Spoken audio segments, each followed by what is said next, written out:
Hi everyone, my name is Cynthia. Let's talk books. Today I'm here with part one of my May wrap up.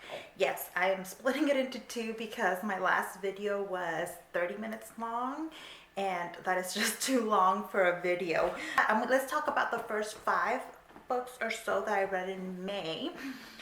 Starting with Infomocracy by Malka and Older. I heard about this this book via Shannon over at That So Po, and it's such an interesting book.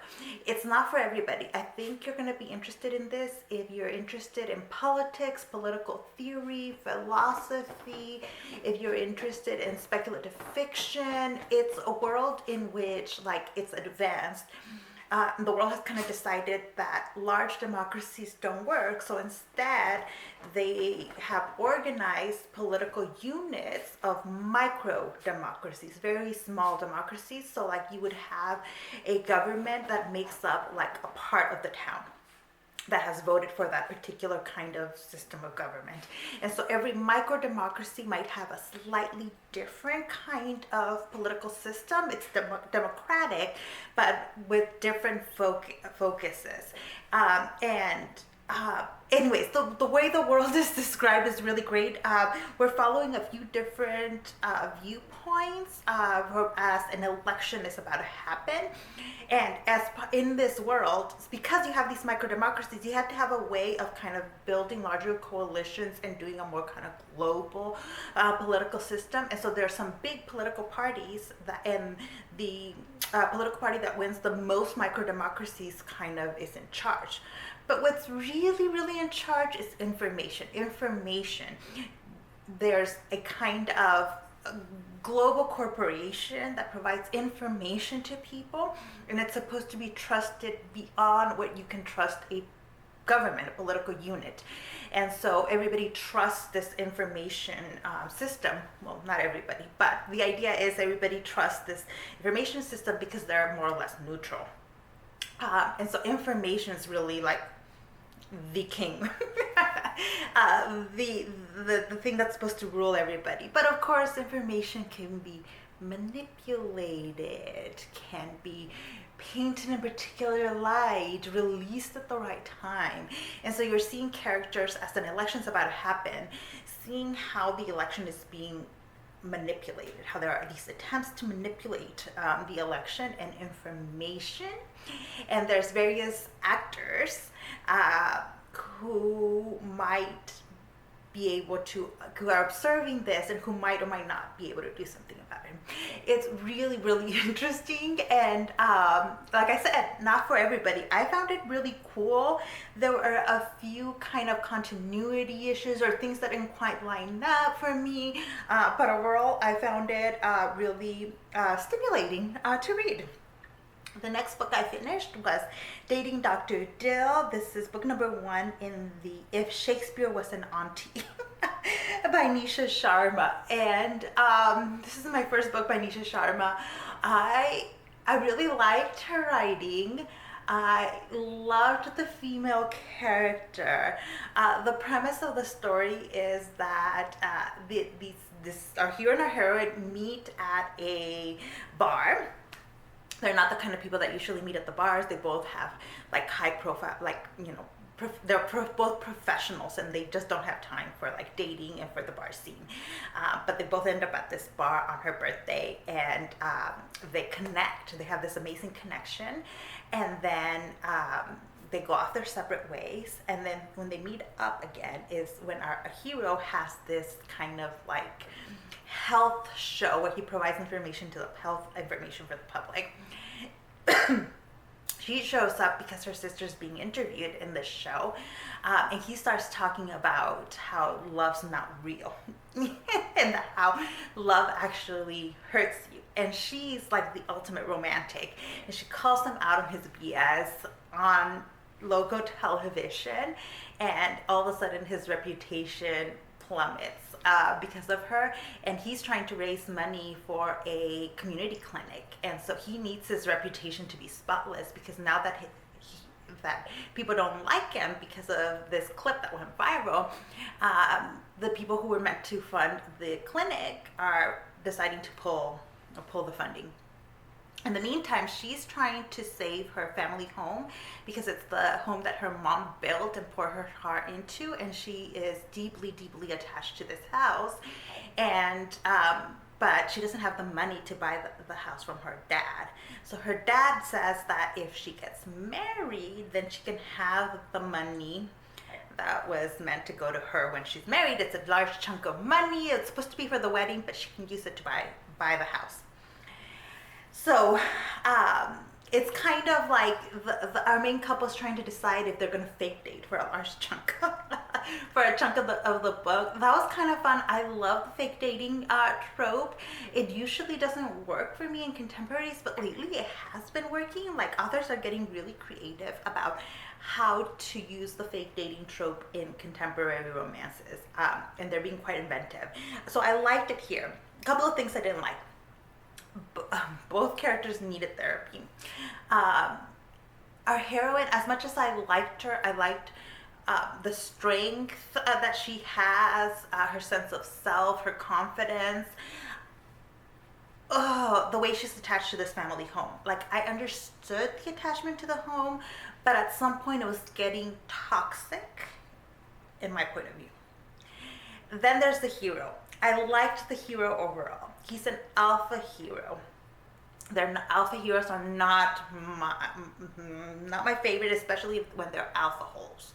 And he borders a bit much into the alpha hole category. I can tell that Sharma, he's not like, he doesn't force himself on the heroine, and he's always conscious of respecting her boundaries, but he's still like that alpha hero.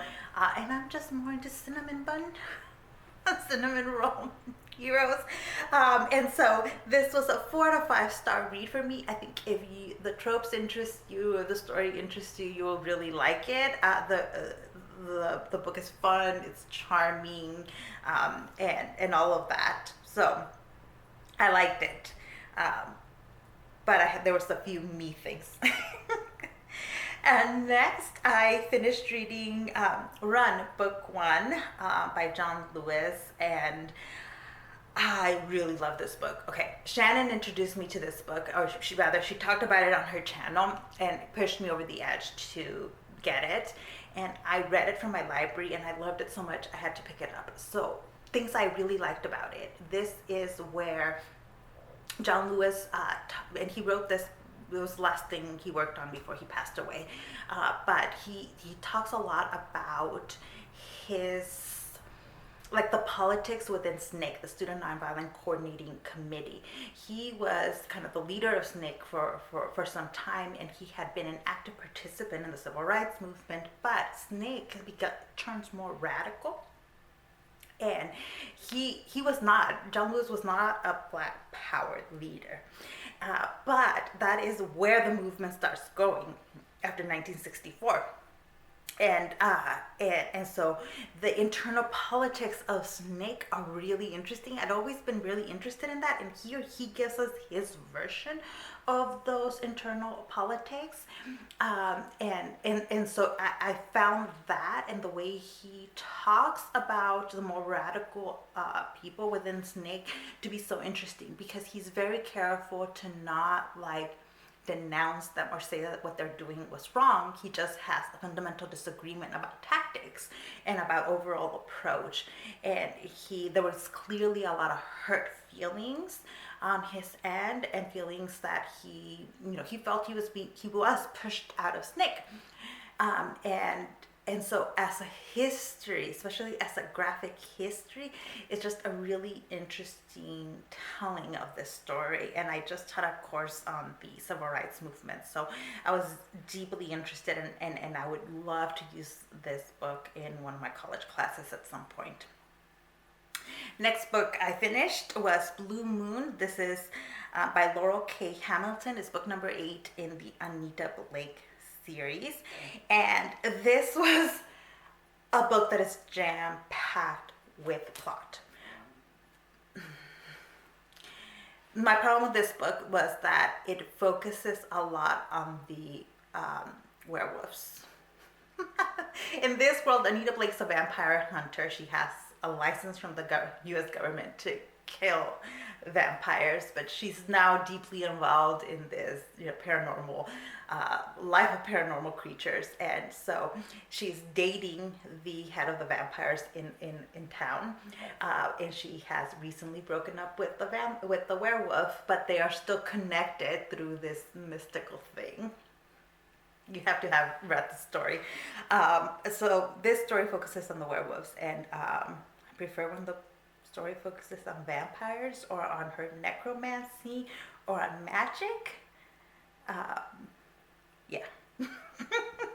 Okay, and then the last book that I will talk about here is A Woman of Endurance by Dahlma Llanos-Figueroa. I've read her first book that she published, and it's called Daughters of the Stone, and it was a beautiful book about slavery in Puerto Rico. So when I saw that A Woman of Endurance was out, I had to immediately get it. And this book is heart-wrenching. Like, be prepared for your heart to be squeezed and ripped apart. And it's beautifully written. It is the story of a woman who is enslaved in Africa. We see her and in flashbacks as she is thinking back about how the capture occurred. Then we see her on the slave ship coming to Puerto Rico. And then we follow in flashbacks throughout the book the story of her initial enslavement in Puerto Rico. The name she is given when she reaches Puerto Rico is Pola. And when she was captured, she was a virgin. So you get to see the horrors of sexual assault and rape through her story at every step of the way. That was really difficult. Even when you know it's coming, it's really difficult. And then the plantation that she ends up in Puerto Rico, this is actually, the story is based on reality, unfortunately. Enslaved women were used as kind of breeding factories where they were constantly being forced to become pregnant to give birth. And that's Pola's story. We're told right from the beginning that she has experienced multiple pregnancies, and that the children that have been born alive and survived birth were ripped from her arms, and she doesn't know what happened to them. Presumably they were sold away. And those scenes are horrific. They're just horrific. And there's a depiction in particular of one historical fact. I've read about this because I study the history of reproductive rights. One of the things that was done where slavers thought they were being kind to enslaved women because you didn't want to beat them. Like when pregnant enslaved women ran away or did something where the enslavers thought that they should be punished, they wanted to not hurt the pregnancy.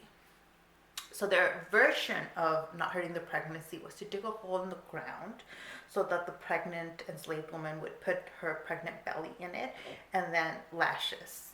They would beat the woman with lashes, and sometimes kill her, and sometimes ended the pregnancy that way. They were trying to preserve the pregnancy, but and you're putting the mother's body through all of that. It didn't work.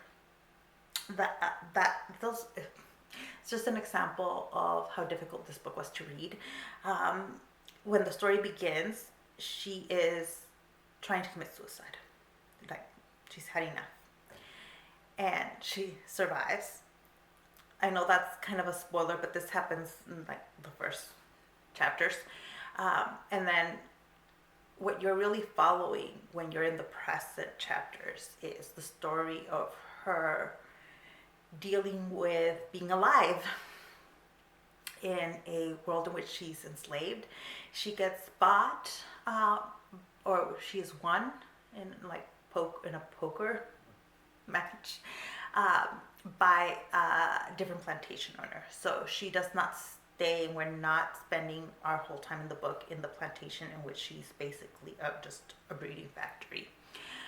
So we see her dealing with being in this new plantation, trying to figure out who these new people around her are, and trying to, like, how do you grieve when you've been through that, because she's still enslaved. How can you even, like, what kind of life do you have after that? And so it is deeply painful, but as the title tells us, it is about enduring and surviving. And that is what Bola is. She is a survivor at every step of the way. There's are these spiritual elements as Bola reconnects with the deity she was connected with at birth. And like, it's all just beautifully written, beautifully told. This was a 5-star read for me, even though it was so heart-wrenching. But I highly recommend this book to anybody. If you can handle the subject matter, I think it's really important. And because the setting is in Puerto Rico, it's not your typical kind of slavery setting. And so I think for that alone, it's important to read. So that's it. Those are the first 5 books I read in the month of May. For the second half of my wrap up, stay tuned. That should be coming up at the end of next week. If you read any of these books, if you have any thoughts to share, please leave them down in the comments section. I'd be happy to talk about any and all of these things. Thank you so much for watching this video, and I'll see you in the next one. Bye.